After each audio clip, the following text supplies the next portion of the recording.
सच की आवाज आप तक। न्यूज खबर छोटी हो या बड़ी खबर, आसपास की हो या देश प्रदेश की, हर खबर आप तक। खबरों का खजाना। कथा व्यास आचार्य प्रेम नारायण जी महाराज और ब्रह्मचारी महेश स्वरूप जी ने की प्रेस वार्ता।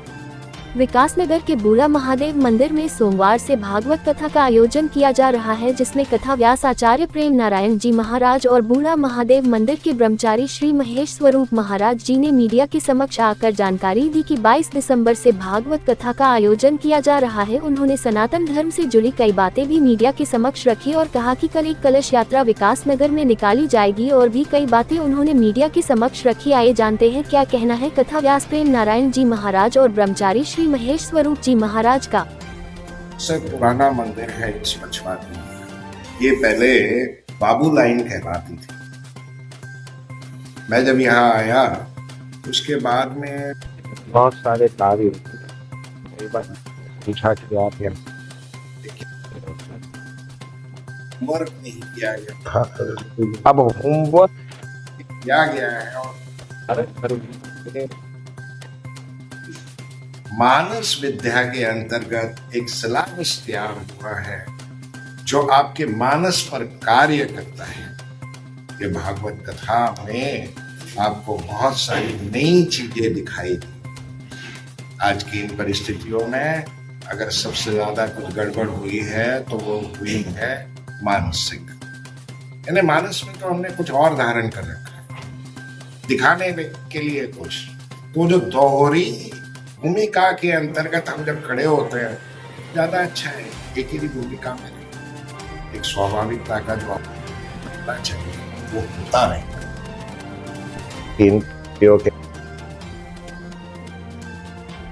हर अलग अलग तरीके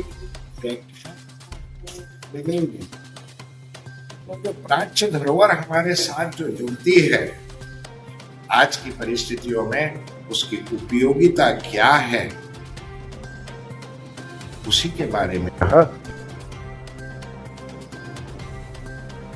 ज्ञान यज्ञ आज की परिस्थितियों में आपको बहुत सारी चीजें पूर्ण होना यह सिखाई। इसमें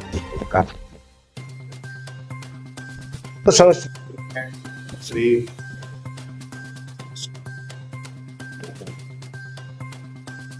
शोध अलग अलग पहाड़ को और व्यवस्थित देखना था, एक संतुलन बनाने की दिशा की ओर हम संतुलित रहेंगे उतना ही शायद टिक पाएंगे, ऐसा मेरा। हर हर महादेव। आप सब लोगों से आह्वान करता हूं, कल 22 तारीख है, 10 बजे एक शोभा यात्रा, कलश शोभा यात्रा निकाली जाएगी और 2 बजे से 5 बजे तक यहाँ भागवत कथा। हमारे आचार्य जी विद्वान श्रेणी में आते हैं, इसमें कोई दिक्कत नहीं है। स्थितियों पर सटीक उत्तर देने की इच्छा शक्ति अब हम लोगों में तैयार है और उसकी उपयोगिता, जैसे मैं कहता आया हूं कि एकल उपासना करके हम अकेले अकेले रह गए। जिन लोगों ने सामाजिक उपासना की वो समूह में हम लोगों को डराने लगे। एक बार यह चिंतन एकल उपासना से सामाजिक उपासना की और समाज जागृत हो, सब लोग चाहते हैं। उसके तरीके क्या हो सकते हैं, जिसमें स्वाभाविक तरीका एक ये हो सकता है मानसोपचार पद्धति का पूजन और कुछ विशेष को सुनने से, भगवान श्री कृष्ण की कथा सुनने से जन्म जन्मांतरों, कल्प कल्पांतरों, युग युगांतरों के जो किए गए पाप हैं उनका प्रायश्चित हो जाता है, वो दूर हो जाते हैं। भगवान की ओर, अध्यात्म की ओर ध्यान आकर्षित होता है और जन्म जन्मांतरों के जो पुण्य कर्म हमारे द्वारा किए गए हैं 84 लाख योनियों में होते हुए, उन सभी पुण्य कर्मों का उदय होकर के व्यक्ति नर से नारायण यानी जीवात्मा से परमात्मा की ओर और साधारण मानव से राजा की ओर, महाराजा की ओर बनने के लिए अग्रसर होता है, समाज की सेवा के लिए अग्रसर होता है। इस कथा के प्रधान यजमान जो कि परीक्षित के रूप में हमारे मध्य में श्री प्रवीण गुप्ता जी, मीनू गर्ग जी, इनकी धर्मपत्नी, समस्त परिवार, बंधु बांधव, भाई, पुत्र पुत्री, देश विदेशों से इन्होंने बुलाया है। ये स्वयं परीक्षित बनकर के कथा का श्रवण भी करेंगे और पूरे विकासनगर में, पूरे देहरादून में, पूरा उत्तराखंड में एक नया संदेश कि धर्म क्या होता है और कैसे करना चाहिए। हम लोग पहले बोल चुके हैं कि बीज के रूप में जो बीज है, यदि भारत का सुरक्षित नहीं रहेगा तो सनातन धर्म में विकार आएगा। सनातन धर्म में कभी विकार नहीं आया।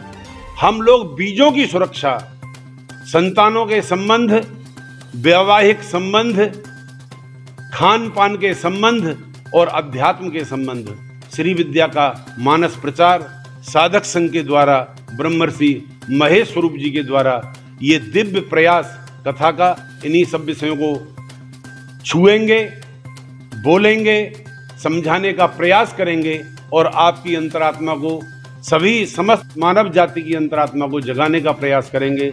विशेष रूप से पर्यावरण शुद्धि, नदियों की शुद्धि और खान पान की शुद्धि, रिश्ते नातों की शुद्धि, अन्न की शुद्धि, मन की शुद्धि, तन की शुद्धि, एक नया विकास, नया अध्यात्म, नया श्री विद्या के श्री चक्रों को जागृत करते हुए गुरु जी के द्वारा राधा रानी और श्री विद्या पर ही संपूर्ण कथा को, समाज की नई चेतना को आकर्षित करते हुए हम लोग प्रयास करेंगे। इसीलिए क्योंकि विशुद्ध जो धर्म है, जिसको सनातन धर्म कहते हैं, जिसमें भगवान अवतार लेते हैं, और किसी भी धर्म में, संप्रदाय में कहीं पर भी अवतार नहीं होता। पीर आते हैं, पैगंबर आते हैं, दूत आते हैं, लेकिन साक्षात नारायण भगवान सनातन धर्म में ही अवतरित होते हैं। और भगवान के धर्म का, कथा के श्रवण का उद्देश्य यही है कि परित्राणाय साधूनाम विनाशाय च दुष्कृताम धर्म संस्थापनार्थाय संभवामि युगे युगे। परमात्मा दुष्टों को विनाश के लिए, साधुओं की, सज्जनों की, संतों की रक्षा के लिए, देश के उद्धार के लिए, पृथ्वी के उद्धार के लिए, गाय, ऋषि, वेद, ब्राह्मण, इनके उद्धार के लिए ही भगवान का अवतार होता है। इन्हीं शब्दों के साथ, इन्हीं विषयों को टच करते हुए, इन्हीं विषयों पर बोलते हुए कथा के माध्यम से आप सभी को संप्रेषित करेंगे, नया संदेश देंगे।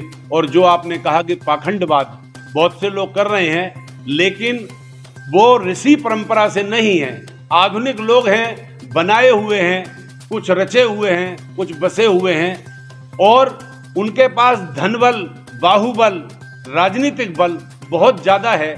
इसीलिए हम लोगों का बीज रूप में छोटा एक ये प्रयास है, साधक संघ के द्वारा, हमारे यजमान प्रवीण गुप्ता के द्वारा, संपूर्ण परिवार के द्वारा, विकासनगर के द्वारा, उत्तराखंड के द्वारा, महाराज श्री के द्वारा। नमो नारायण। ओम नमः पार्वती पतये। हर हर महादेव।